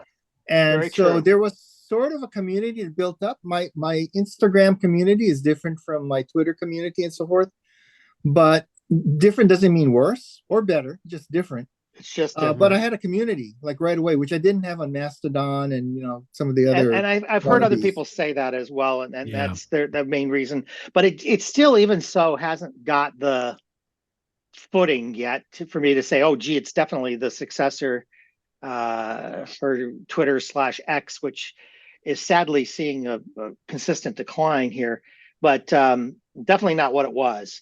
But we'll see. We'll see what comes up there. You never know. Years ago, these various and sundry services, you would have said something like, "Oh, MySpace will be here forever." Yeah. We would have said that back in the day. Well, it's still there. But it really is still there. It's just there. Yeah. It's not what it was though, and that these things all have their cycle. These things all have their day. So I can't tell you what it'll look like tomorrow. I mean, we see trends, and that's all we can really kind of report on. But it doesn't necessarily say, gee, sudden these things all of a sudden will suddenly come out of nowhere, and we'll go, oh, wait a minute, that's so great, and there'll be some feature that we all have to have, and then we're all on it. So it could be anything. Might be threads. It doesn't seem to be there. It doesn't seem to be the threads. Threads is growing slowly, but it doesn't seem to be getting the momentum that I kind of would have thought, especially given its initial boost. But we'll see. And the thing is could we be at peak social networks? I think there's a lot of backlash to it too, like from people like me. Yeah. Yeah, I mean, because there's some people that they have Facebook accounts mostly because, like, for example, my family uses it for a lot of communications. So, and mine was, and they've kind of fallen back to things like text messages and email. They don't use it as much as they used to. Yeah. And so maybe that's what'll happen. I don't know. I don't know. These social networks have certainly had each one of them has had their time in the sun. That's for sure. Yep. So it's hard to see where we're going to go with it, but it is interesting to see that Threads is finally available in Europe, even if Meta is being a little bit Machiavellian. Yeah, that was kind of where I was going with it with all of their accounts, and when you use terms like end-to-end encryption, get it's a Meta account. I go, yeah, what does that really mean? Agreed. Hard to know. Yeah. Well, that is effectively the show, and I want to go ahead here and move us to our pick of the week segment. But before we get there, I want to remind everyone that our picks of the week are really just, typically hardware, software, and other items of interest that we have individually purchased and actually use, and that we like enough that we want to recommend them to you, our growing listener base. These are not paid advertisements or items that we have any kind of affiliated marketing relationship with. If they were, the editorial policy over at iTechGear.org demands that we tell you that up front.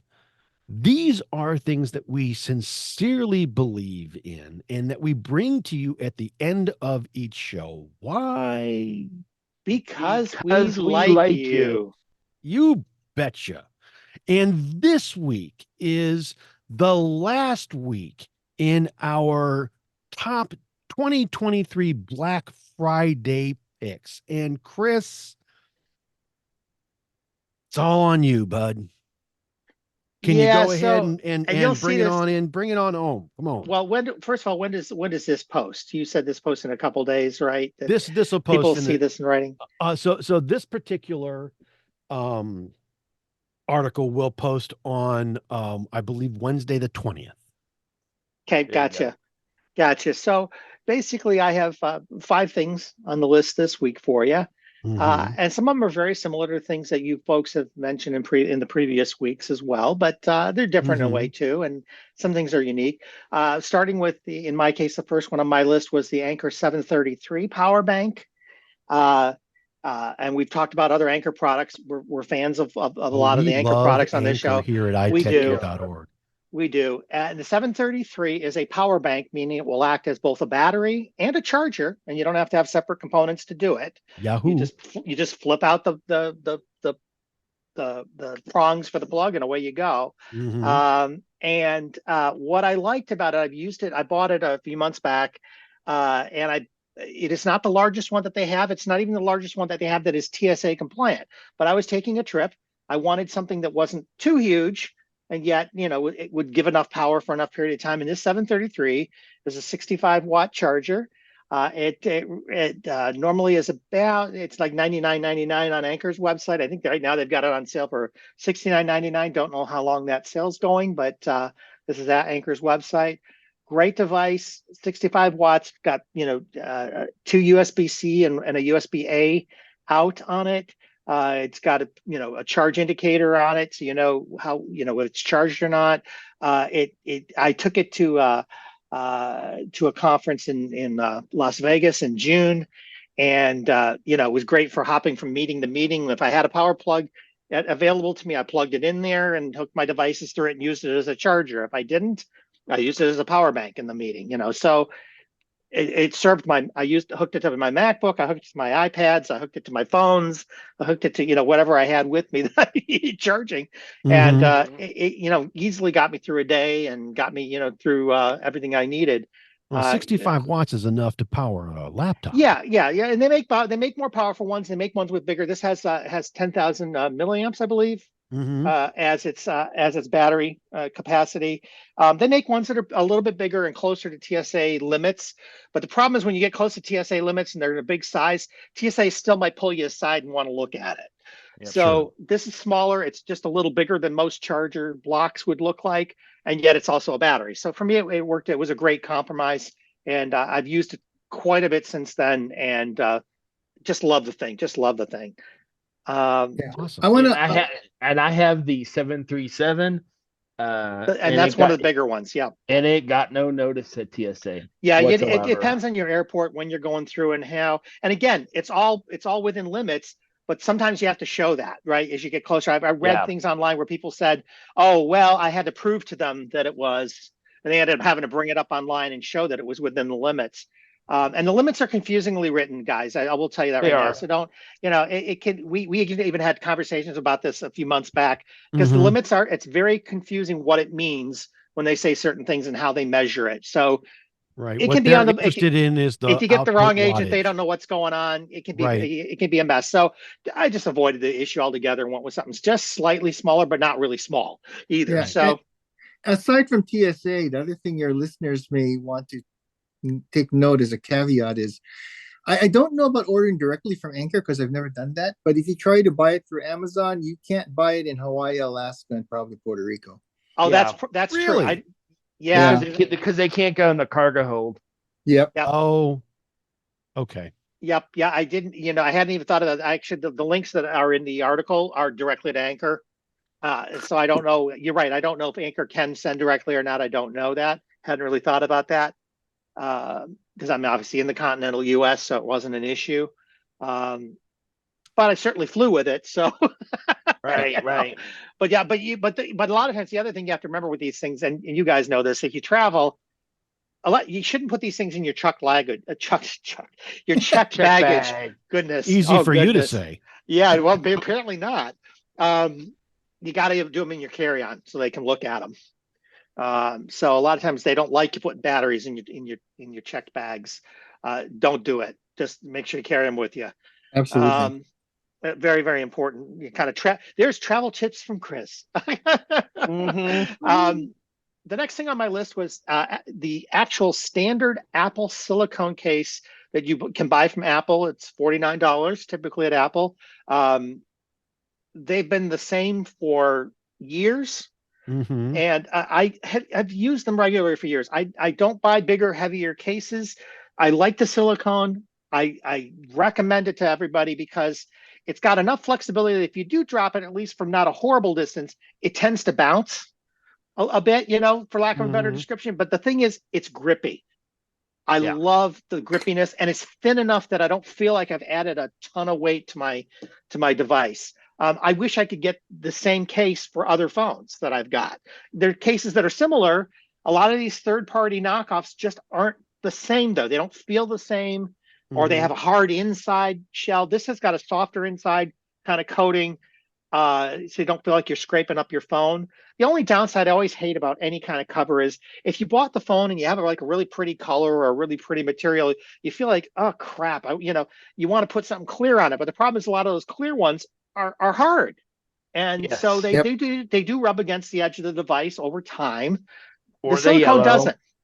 Yeah, but the silicone doesn't. And Apple silicone is, to me, been just top of the heap for that kind of case. So Yep. I just wanted to recommend it. I've been using them for years, and I just bought another one recently to replace one.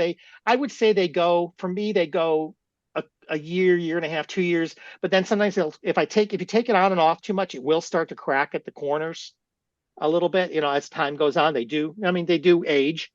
Yes. If you're hard on them, they'll age faster. But the point is, to me, it's been a good value. It's been they've been great cases, and I just had to recommend them. Third thing on my list is another Apple product. Actually, I bought this relatively recently. It's the AirPods Pro. I'm not an earbuds type person. I don't tend to be an earbuds person. I tend to be an over the ear kind of microphone. So I have AirPods Max. I've had them for a couple years now. But I bought earbuds Pro mostly because I was looking for something that was a little more portable to take with me. I have a lot of trouble with fit and finish in my ears. I don't like putting things in my ears. My ears tend to be sensitive, allergies, things like that. I tend to be sensitive to anything I put in, and things don't fit well for me sometimes, all that kind of stuff. These did a pretty good job. They include 4 different tip sizes, which helped quite a bit in getting them, getting something pretty comfortable. I've got other kind of earbud style AirPod kind of devices out there that have had mixed results with it as well.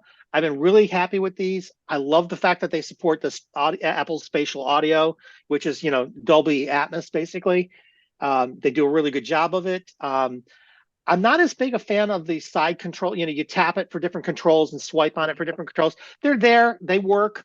I don't use them on any other type of devices that I have. I tend not to be a fan of those kind of. I want to see the dang control that I'm touching.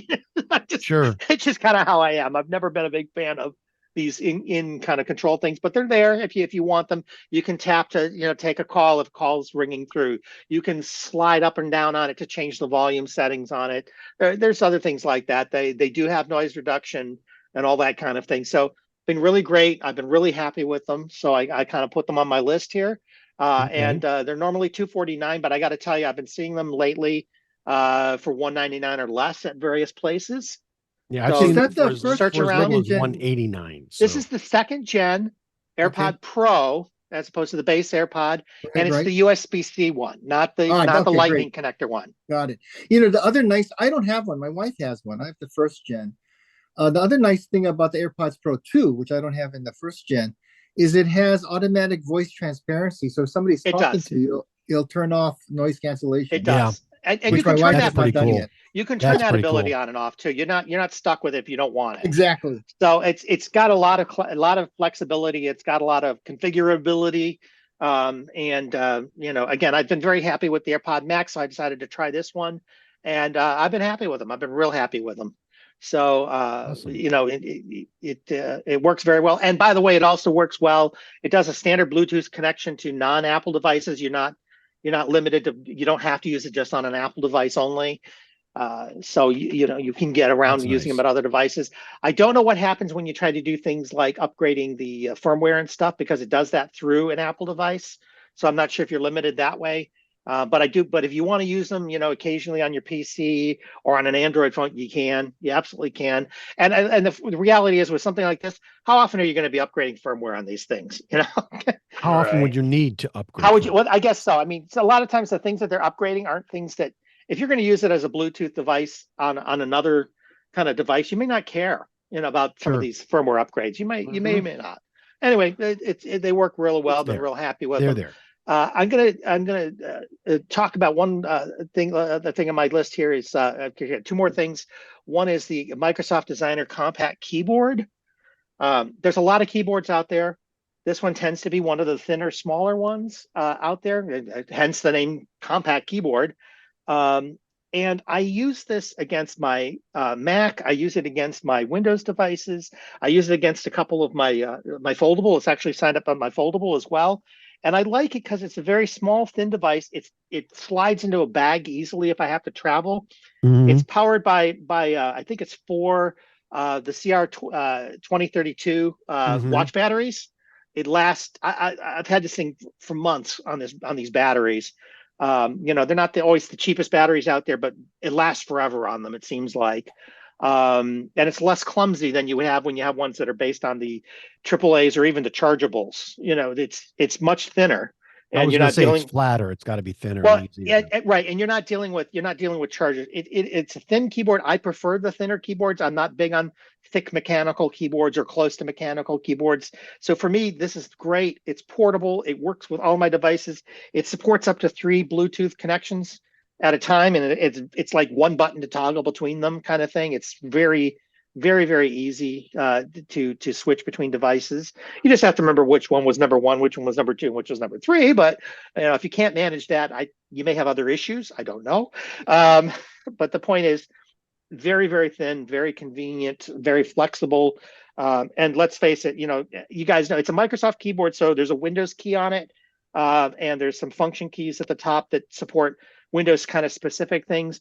But as well as I do, you can use the Windows key will actually act as an Apple key, the command key on an Apple when you So hook it's it to an pretty Apple much device. universal then. Yeah, so you don't have any trouble really using this. You might have to make a note to yourself that if you're trying to use it with an Apple device, but hey, it works very well. It's been very reliable.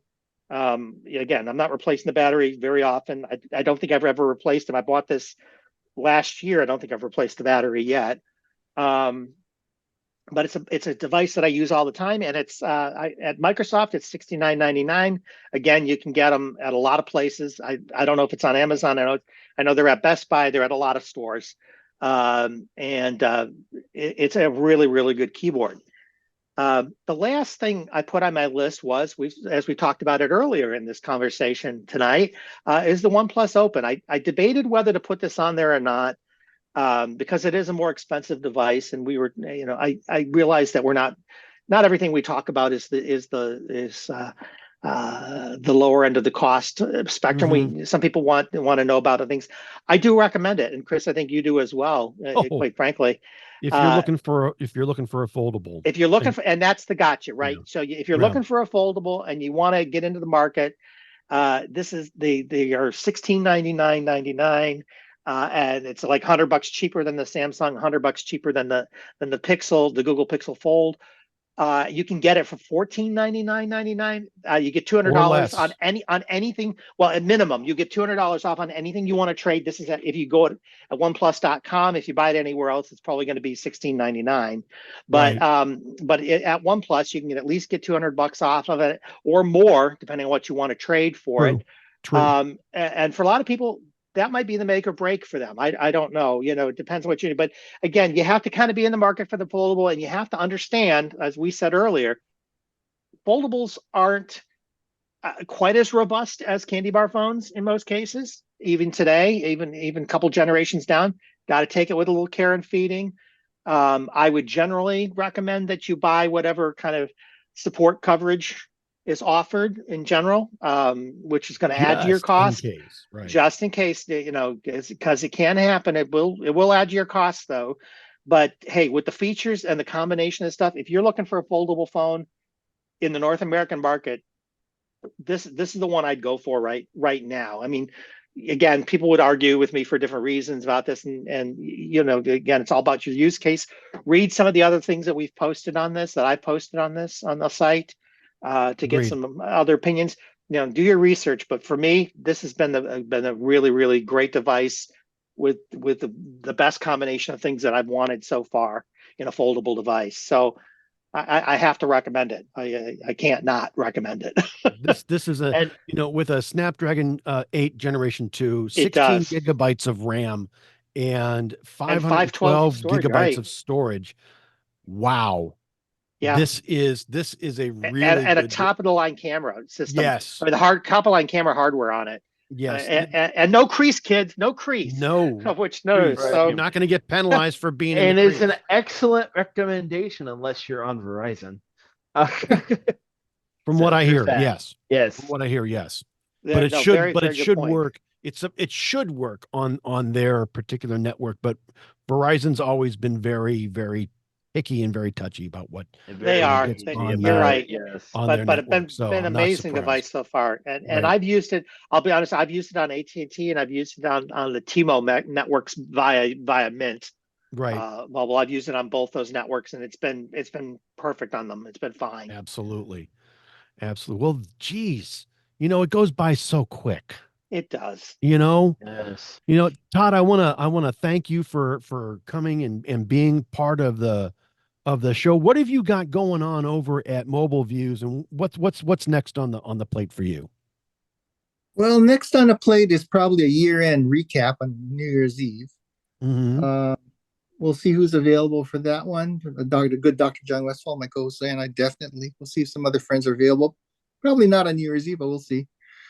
We usually record earlier in the day, but we've been talking a lot about AI lately, and I found your discussion really interesting. I should note that my co-host John Westfall is a professor at a university, and so they've been, talking about incorrect information. All that it's super important to them as educators, and Oh, absolutely. trying to guide their students in the right direction. So it's been a real interesting topic for us, and that's been one that's been ongoing. And that's what's going on. Awesome. Awesome. Well, again, I want to thank you for coming on and being a guest here today. Thank Would you you. be interested in coming back and joining us again sometime soon? Yeah, we could do that. We could do it every so often to see if there's anything I can add to your awesome discussion. But it Oh, sounds like you man. guys have got this well under control. Well, anytime, And we'll make it up if we don't. we've got, this is true.